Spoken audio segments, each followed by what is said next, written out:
supply to job demand. You can see if the ratio is higher than 1, you have a very tight labor market.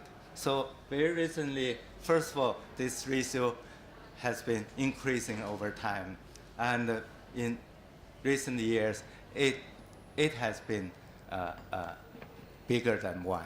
So that is, there has been more jobs than the people who want jobs. So this is quite different in China from developed countries, particularly from European countries. And also, when the labor shortage continues, the wages, particularly the wages of ordinary workers, unskilled workers, increase. You can see, actually, Xiaobo showed a similar picture yesterday. You can see not only did manufacturing and construction, the labor-intensive sectors have seen the increase of wage rates. But also, if we take migrant workers' wage rate, you can see it increased even faster. In the period of 2004 and 2012, the annual growth rate of wages of migrant workers in real term was 12%, so even faster than the GDP growth rate. And also, we can find the wage rate of agriculture sectors, the pig farm, cotton sector, and the grain sector. You can see the wage rate there increased quite substantial. So if we, from the theory of by Lewis about the dual economy model, by definition, when you see continuing labor shortage, particularly the shortage of unskilled workers, and also the increase of wage rates, that means the Lewis turning point has arrived. So therefore, we can say China has passed its Lewis turning point in the past years. And you see, the favorable demographic factors has changed, and therefore we cannot expect in the future the same trend of the economic growth as it was in the past. So therefore, first of all, we can see in the future the employment growth will be negative. And the capital investment rate growth, I mean the growth rate of capital investment will be at least a little bit slower than before. And we can see the productivity increase will continue, but as the trend. So when we do some assumption like this, we can estimate the potential growth rate for the Chinese economic growth in the future. So we did like this. Given the production factors, supply, and the growth of productivity, you can assume one country can have a trend economic growth with their potentials.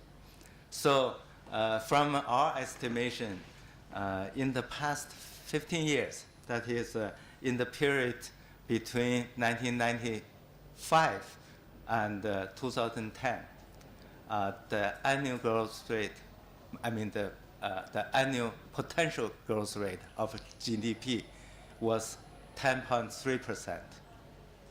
But for the current, after 2010, in the current 5-year plan period, the average potential growth rate is 7.6. And for the next 5-year plan period, that is the 13th 5-year plan period, it will further decline to only 6.2% GDP. So China's economic growth is slowing down. Actually, in the past years, for example, the year 2012 and last year, we have reached 7.7% GDP growth. So the real growth rate was coincided with the potential growth rate. That's why we still have a very strong, tight labor market. At the same time, we have not seen any inflation. So that's what happened after the demographic dividend disappear. The economic growth tends to slow down. It will slowing down in the future. That's from a supply side. In terms of the demand factors, you can see with the internal transformation of China's economic model, that is, we are shifting from dependence on demographic dividend to new stage. At the same time, there has been external shock. Therefore, you can see the composition of demand factors in China's economic growth, GDP growth, has changed as well. This chapter shows the percentage point of each demand factor contributes to the economic growth. That is final consumption, capital investment, and net export. So in very recent years, you cannot see any positive contribution of export to the economic growth in China. So probably that will continue. Not only because external shock, but also because China's manufacturing, particularly labor-intensive sectors, are losing its comparative advantage. So in some way, it will shifting from coastal to inland areas to neighboring countries and to other countries. So the third part I want to share with you is what challenges we are facing, why we should shift the demographic dividend to reform dividend. First of all, I believe with the economic slowdown, we're not proposing any stimulus plan. I don't know if you have heard about Leakonomics. That is Premier Li Keqiang's economics. Basically, people say there are three elements of Leakonomics. First, no large-scale stimulus. Second is deleverage. Third, structural reform. So I think we are not going to stimulate the economic growth from demand side. Why? This is in Chinese. But basically, they are the sectors, different sectors. You see the line. The line is the capacity use of the industry of China. But for those sectors which were in the list of the government priority, that is, the government wanted to stimulate those sectors as strategic industries by subsidizing them. They have the lowest capacity use. That's overcapacity. So the stimulation do not have a good result. Instead, it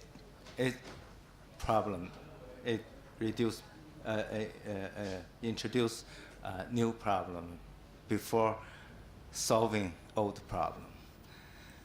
And therefore, Li Keqiang says, probably he doesn't agree with me. The demographic dividend is disappearing. But at least he said, if the demographic dividend disappears, we can still gain from reform to generate reform dividend. So we simulated what economic reform would generate effect to increase potential growth rate.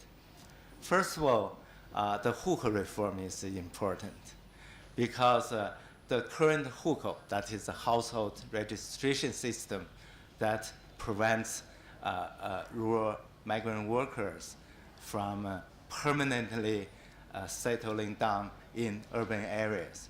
Therefore, the labor supply of migrant workers is unstable and fluctuated. So the hukou reform will turn them into a citizen, permanent residents of the urban areas. Suppose that will increase labor force participation rate to 1 percentage point each year in the future.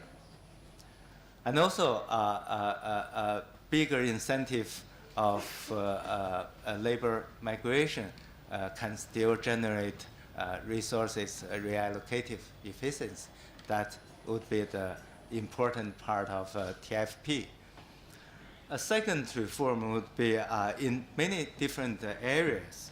For example, breaking down the state-owned enterprises monopoly,